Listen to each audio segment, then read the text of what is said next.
Déjà, des premières tendances se dégagent, hein.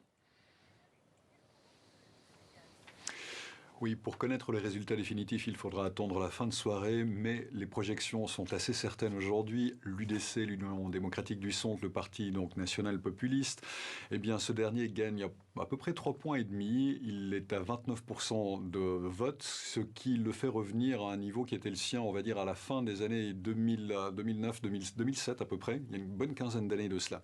Et puis derrière lui, eh bien, le Parti socialiste se stabilise, gagne quelques points, et le deuxième parti de Suisse. Ensuite viennent eh bien, le centre, le parti, on va dire, de droite modéré, qui lui gagne 1 point. C'est un petit peu une surprise. Ça faisait des années eh bien, que ce parti perdait des plumes lors des votations et des élections plutôt.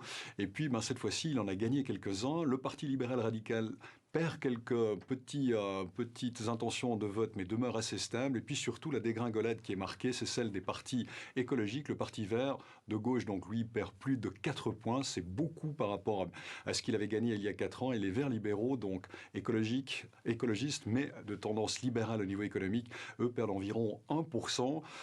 Pour résumer une parole d'un de mes collègues de la radio-télévision suisse, certains disaient qu'aujourd'hui, la population suisse s'occupe un petit peu plus de ces fins de mois que de la fin du monde. Sous-entendu, bien, elle est un petit peu plus sensible aux problèmes sécuritaires et de pouvoir d'achat qu'elle ne l'a été il y a 4 ans, où manifestement les problèmes de climat, de planète et d'écologie avaient beaucoup influencé le vote, mettant en avant les partis écologiques.